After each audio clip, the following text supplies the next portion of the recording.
On approche actuellement de la meilleure opportunité du 21e siècle. Car vous l'avez sûrement vu aux infos, la bourse est en train de s'effondrer. Et vous êtes peut-être en train de vous poser la question, ouais mais Tim, si tout est en train de cracher, comment est-ce que tu veux qu'on gagne de l'argent? Eh bien en fait, c'est dans les périodes de crise qu'apparaissent les meilleures opportunités pour démultiplier ses revenus. D'ailleurs en mars 2020, pendant la crise du Covid, c'est plusieurs milliers d'investisseurs qui ont balancé des millions d'euros d'investissement sur les marchés financiers et qui sont ressortis gentiment quelques mois plus tard avec des gains à 6 chiffres. Pour cela, évidemment, il faut savoir quoi faire et comment le faire. Parce que la bourse, ça monte, ça descend et on comprend pas trop le pourquoi du comment. Et en plus, comment est-ce qu'on fait pour sélectionner une action et parier qu'elle va monter et peut-être qu'elle va descendre? D'ailleurs, personne n'a de boule de cristal et aucun investisseur ne peut assurer qu'une action va monter ou va descendre. Et bien dans cette vidéo, je vais vous expliquer en détail comment tout cela fonctionne de manière claire et compréhensible afin que vous aussi, vous puissiez en tirer votre épingle du jeu. Je vais également vous présenter la méthode d'investissement qui vous permettra de battre 90% des professionnels du secteur en seulement quelques minutes par mois. Je m'appelle Tim, j'ai 24 ans et au cours des dernières années, je me suis construit un patrimoine de 5 millions d'euros grâce à l'investissement. Alors qu'au départ, quand je me suis lancé, je n'avais aucun capital et aucune expérience dans le domaine. Mais en réalité, et j'en suis la preuve vivante, c'est en appliquant les bonnes stratégies sur la durée que n'importe quelle personne peut se créer un patrimoine de plusieurs centaines de milliers d'euros avec le temps. Même si au départ, quand on s'intéresse à la bourse, on a tendance à être complètement perdu. On comprend pas vraiment pourquoi est-ce que ça monte, pourquoi est-ce que ça descend,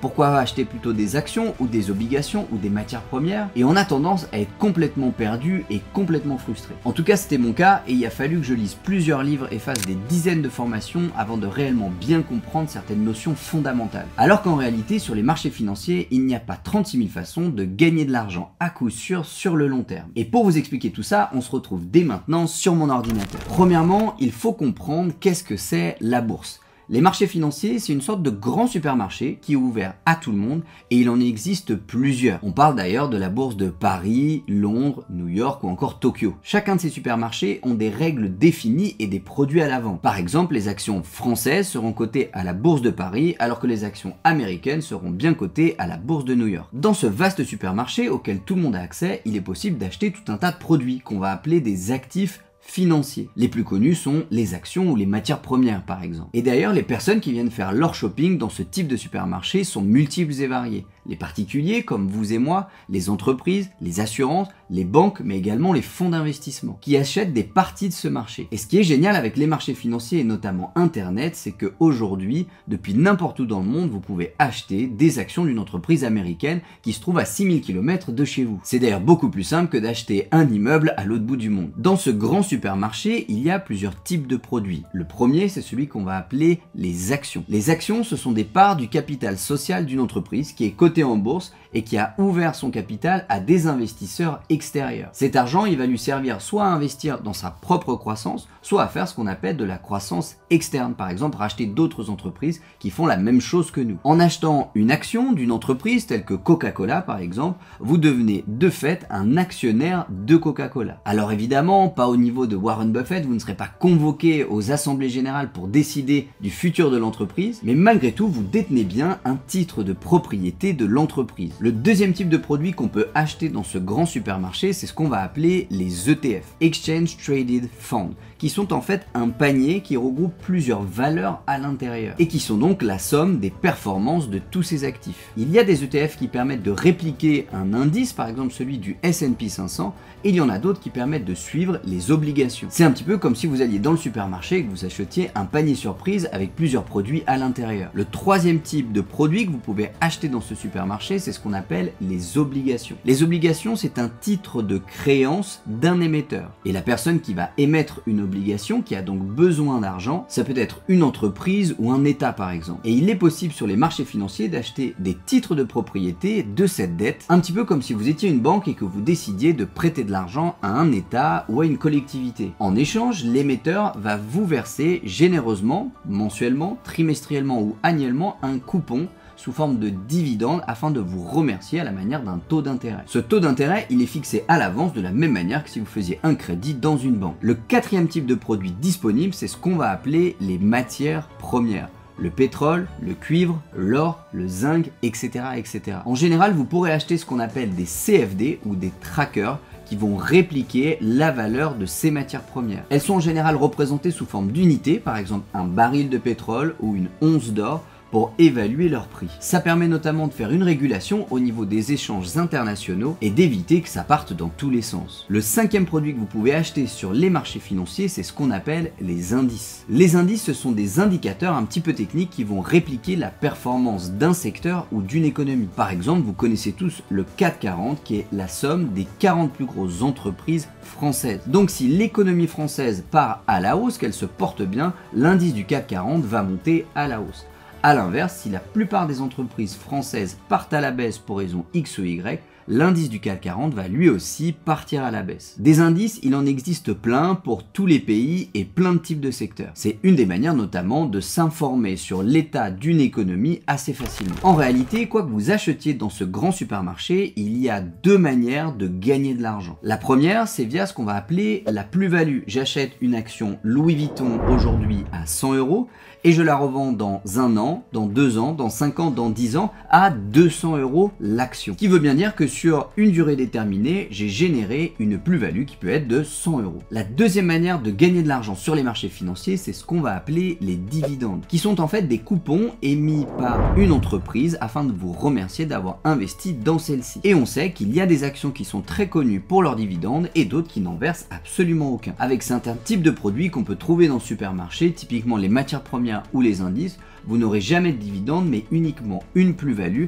si vous avez fait un bon investissement. D'ailleurs, cette plus-value, vous n'êtes pas obligé de l'encaisser dans 10 ans. Vous pouvez tout à fait décider d'acheter une action Coca-Cola aujourd'hui et la revendre dès le lendemain en empochant 10 €, 20 €, 30 € ou 40 €. Dans ce cas-là, c'est ce qu'on appellera plutôt de la spéculation et moins de l'investissement. Mais la vraie question que vous êtes en train de vous poser, et c'est tout à fait normal, c'est Tim, est-ce que ça marche toujours en 2022? Et la réponse est oui, comme vous pouvez le voir sur le graphique qui analyse le S&P 500, soit un indice qui est la somme des 500 plus grandes entreprises aux États-Unis depuis 1789 jusqu'à aujourd'hui. Et vous voyez que l'indice, il a des hauts et des bas, mais il est globalement toujours à la hausse. Et c'est ça qui est un petit peu magique avec les marchés financiers, c'est que globalement, ils sont tous à la hausse sur le long terme. Et donc ce qui veut dire qu'à long terme, un portefeuille diversifié, il aura plutôt tendance à empocher des bénéfices que des pertes. Et cette hausse tranquille sur le long terme, elle est estimée à environ 8% par an en moyenne. D'ailleurs, c'est notamment les actions qui tirent tout ça vers le haut puisqu'il s'agit du placement offrant le meilleur rendement depuis plus de 50 ans. Et la bourse, elle n'est qu'une succession de cycles économiques de hausse et de baisse comme on le verra dans quelques minutes. Mais Tim, la vraie question c'est qu'est-ce qui fait que ça monte et qu'est-ce qui fait que ça baisse? Eh bien en fait c'est dû aux pressions vendeuses et acheteuses. Dans ce grand supermarché, ce qui est un petit peu particulier, c'est que le prix de chaque actif va être dirigé par deux pressions. Ce qu'on va appeler la pression vendeuse, c'est-à-dire le nombre de personnes qui ont déjà acheté ce type de produit mais qui veulent le remettre dans le supermarché, qui n'en veulent plus, et également la pression acheteuse, qui sont les personnes qui souhaitent en acheter encore plus. Globalement, disons que plus il y a d'acheteurs pour acheter un produit, plus le prix va être poussé vers le haut, et plus il y a de vendeurs pour vendre un produit, et plus le prix va partir à la baisse. La somme de ces deux pressions va créer un prix d'équilibre auquel est affiché le produit dans ce grand supermarché. Et d'ailleurs, il y a plusieurs paramètres un petit peu plus techniques d'ailleurs qui vont influencer la pression vendeuse et la pression acheteuse. On peut par exemple citer les médias d'information. Si jamais il y a un gros scandale qui éclate sur le PDG de telle entreprise, et bien nécessairement on va avoir une pression vendeuse qui va s'endurcir. Et ça va pousser le prix vers le bas. Deuxième paramètre, la politique économique, puisque évidemment ça va avoir un impact direct sur les échanges et les marchés mondiaux. Troisièmement, le sentiment des investisseurs. Si jamais ils sont heureux, et on le voit dans les périodes de fêtes et notamment l'été, la plupart des marchés ont tendance à être poussés vers le haut. A l'inverse, s'il y a eu une catastrophe écologique ou une influence des autres piliers, le sentiment des investisseurs a tendance à pousser le marché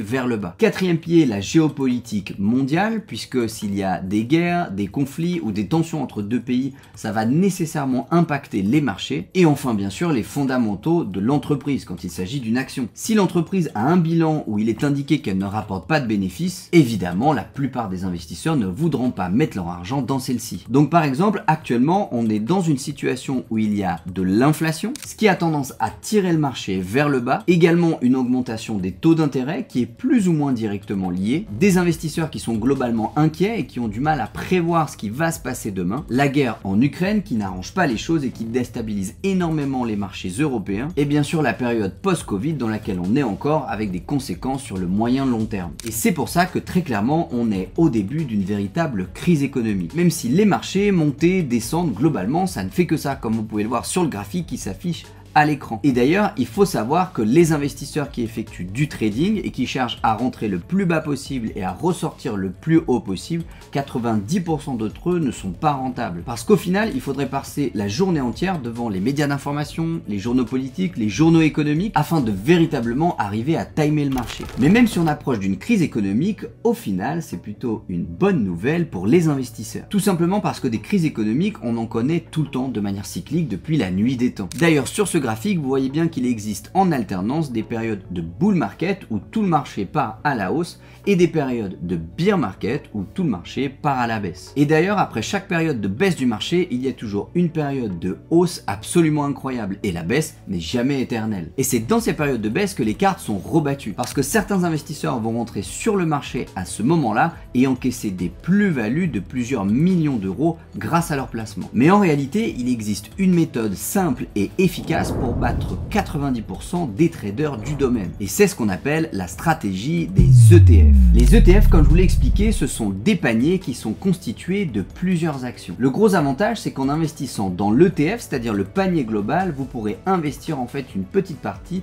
dans chacune des entreprises qui est située à l'intérieur. Et en fait, en investissant au travers d'un ETF, vous investissez dans plusieurs centaines d'entreprises différentes. Et donc, si l'une d'entre elles, en période de crise, a tendance à s'effondrer, eh bien pour votre portefeuille, ce ne sera pas véritablement un problème. Un ETF va être naturellement diversifié en fonction de plusieurs pays, plusieurs secteurs économiques et plusieurs entreprises. Mais il existe aussi des ETF qui peuvent suivre l'évolution des matières premières et également des obligations, ce qui permet donc de s'exposer à plusieurs marchés différents. Ça vous permettra de limiter la volatilité en encaissant le maximum de rendement. Et je vais maintenant vous présenter selon moi les 4 meilleurs ETF dans lesquels investir en temps de crise. Attention, ce n'est que mon avis personnel et en aucun cas un conseil d'investissement. N'investissez toujours que de l'argent que vous êtes prêt à perdre et dont vous n'avez pas besoin pour vivre, puisque tout investissement comporte des risques. Le premier ETF qu'il faut absolument avoir dans son portefeuille en temps de crise, c'est le VOO. C'est l'ETF qui réplique le S&P 500 de chez Vanguard. C'est d'ailleurs vraiment le papa des ETF, puisqu'en investissant dans celui-ci, c'est dans les 500 plus grandes entreprises aux États-Unis que vous allez investir. Et vous le savez peut-être, l'économie américaine est celle qui offre le meilleur rendement pour les investisseurs. D'ailleurs, cet ETF, il offre un rendement d'environ 10% par an pour les investisseurs qui gardent leur position sur le long terme. Et plus de 20% de la capitalisation totale de cet ETF sera représentée par des entreprises de la tech. Parmi elles, Apple, Microsoft,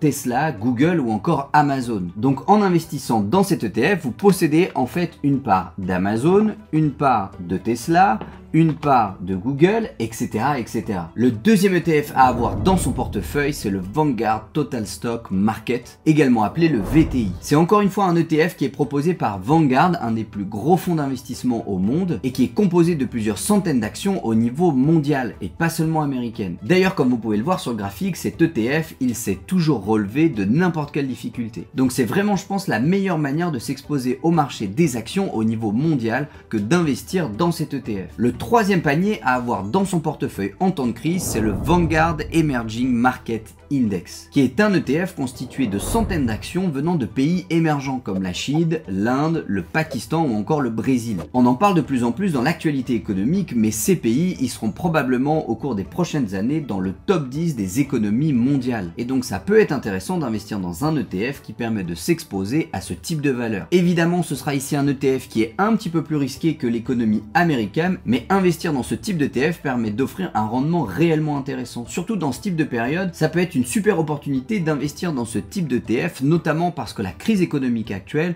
on voit bien que l'Europe et les Américains sont un petit peu en difficulté, et c'est là où les pays émergents vont avoir une carte à jouer. Enfin, le quatrième ETF à avoir dans son portefeuille en temps de crise, c'est celui qu'on appelle le Rates Index de chez Vanguard, également appelé le VNQ. C'est en fait un ETF qui va regrouper un ensemble de REITs, des Real Estate Investment Trust, ou fonds d'investissement immobilier en anglais, attention, elles vont le faire à une échelle qui est bien plus supérieure à un particulier. On parle de bâtiments pouvant accueillir plusieurs centaines de logements, mais également des locaux industriels, des locaux de bureaux, du sanitaire, des cliniques, des hôpitaux, des cinémas ou encore des infrastructures gouvernementales. Et dans une période d'inflation comme on est en train de le vivre en ce moment, l'immobilier c'est un des actifs à qui profite le plus la situation. Tout ça parce qu'en réalité c'est une protection de valeur contre l'inflation. Votre argent a bien plus de valeur s'il est investi dans de la pierre que sous votre matelas. Et c'est pour ça qu'actuellement c'est le genre d'entreprise dont la valeur part à la hausse. Et donc investir dans un ETF qui comporte plusieurs centaines de ces entreprises, c'est une des meilleures astuces que je puisse vous donner. D'ailleurs, si le sujet vous intéresse et que vous voulez découvrir comment investir dans les rates, n'hésitez pas à me le mettre dans les commentaires et je vous ferai une vidéo dédiée à ça. Maintenant que vous avez bien compris les différents ETF que vous pouvez mettre dans votre portefeuille en période de crise, vous allez pouvoir aller sur internet, créer un compte titre sur un broker en ligne tel que eToro, Boursorama ou Trade Republic et acheter vos premiers ETF. D'ailleurs, la stratégie que je vous suggère de suivre pour acheter ces actifs, c'est celle qu'on appelle le DCA,